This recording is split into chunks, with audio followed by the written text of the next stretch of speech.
It's September 2024. It is I, Nails the Black, and I am here to tell you about my current favorite action thriller, The Terminal List by Jack Carr. But first, I have to do a transform. Ugh. Okay.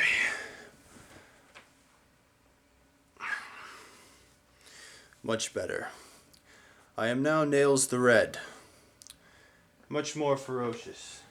Some people might say that I've become a monster. They'd be right. Alright, so let's get down to business. The Terminal List by Jack Carr is a revenge military action thriller for modern audiences, and it is very immersive and it really packs a punch. It gets your blood pumping. It's like a knife in the ribs. It's a gut punch, but in a good way. It wakes you up. It smells like gunpowder. You know, I don't know how to explain how truly badass this book is, but I can tell you why. It's because Jack Carr had experience, dedication, and is fearlessly honest in his intentions, some of which seem symbolically political. I'll talk about that more in a minute, but also one of them is just the honest, nuanced, well-written insights of the somewhat simple-minded main character, not necessarily simple-minded in his tactics and approach and seemingly material view of reality as the type of doer, action-oriented character who gets things done. And that is very inspiring. So that honesty in like getting inside the main character's political leanings, intentions, resolve, what he values, what's important to him, what's disturbing to him. So basically, that is all the thing that really makes the character memorable and likable.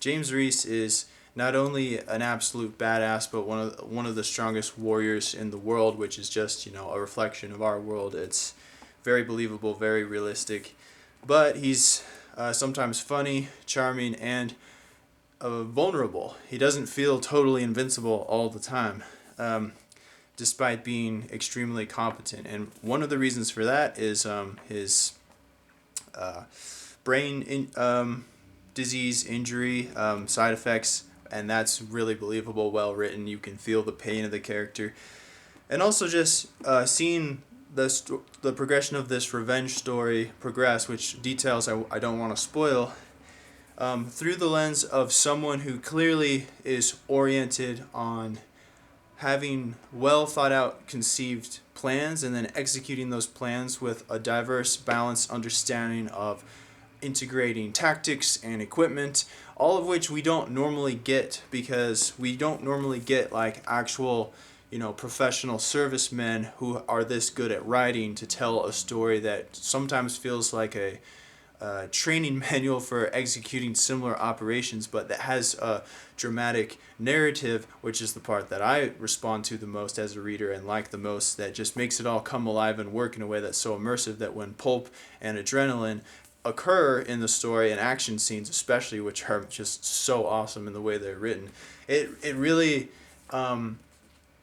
and let's face it, that's the escapism we're looking for when we're reading a book like this. Let's be honest with ourselves here. It's so much more memorable than 99% of what's out there in this genre. So I definitely recommend it. I give it an absolute 10 out of 10 for people that like action military thrillers of that variety, or just revenge stories, or just want a very pulpy, adrenaline-fueled experience. This is it. Definitely check this out.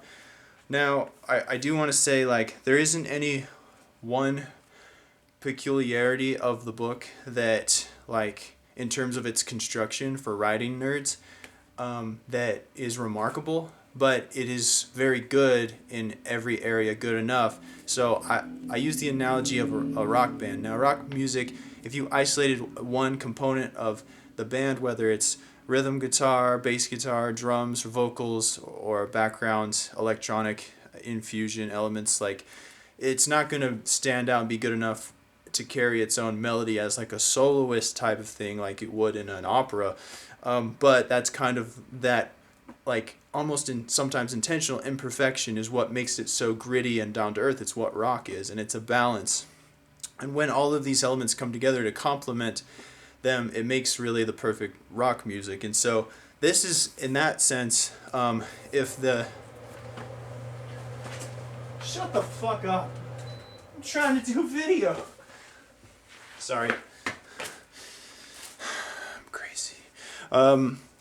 If the rhythm guitar is the story, and the drums and or the backbeat is the world building details, and the vocals are like the plot points and plot twists, and the other guitar is like the nuances or the dialogue, then it hits all those bases in a way you wouldn't think it'd be this good, in a way that's balanced and authentic and nuanced enough to really get you into the story. Another huge memorable takeaway is the fact that, along with the honesty of the main character, that really sort of, I get the feeling that feels like this character is just Jack Carr, slightly exaggerated, slightly more badass and heroic probably, in a very dramatic situation.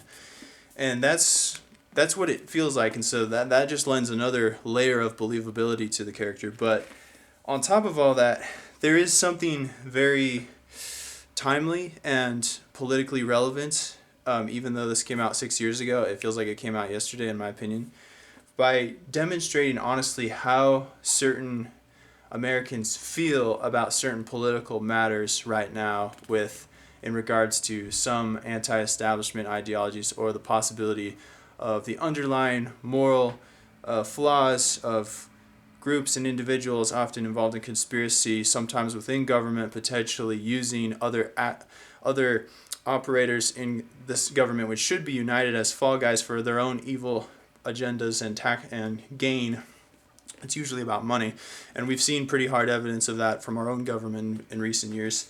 As a sort of symbolic warning message of that sort of determination, it sends chills of, in equal parts, terror as well as awe and wonderment down my spine, as being such a clear, having heart and determination and belief in terms of what people that stand for something and care about things and have worked their hardest and invested in something, if they were to get betrayed by the same institutions, what sort of civil disastrousness that would spell for potential future scenarios in which similar things might happen. It probably wouldn't be as the same level of conspiracy and betrayal that pushes this character over the edge to the point of no return, where he goes full vigilante like the Punisher, but like for a more mature, like more adult audience, that is more politically relevant than I've ever seen. That's what it reminds me of Frank Castle in a big way,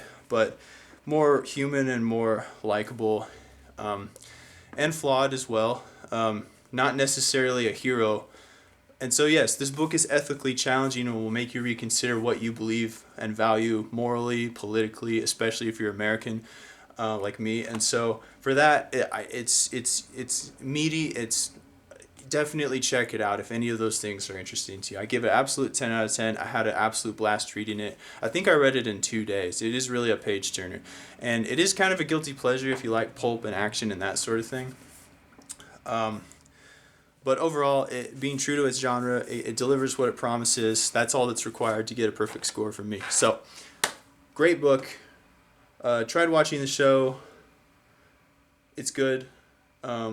Haven't had time to get into past episode 3, I think. But I feel like I've already seen the show by reading the book, and I think I like the book better because I don't know. It's just it's like more believable, but it's not a bad show. And I'm reading, I'm almost finished with the sequel, True Believer. I'll tell you my honest thoughts and opinions about that when I finish reading that. But yeah, don't even think about it.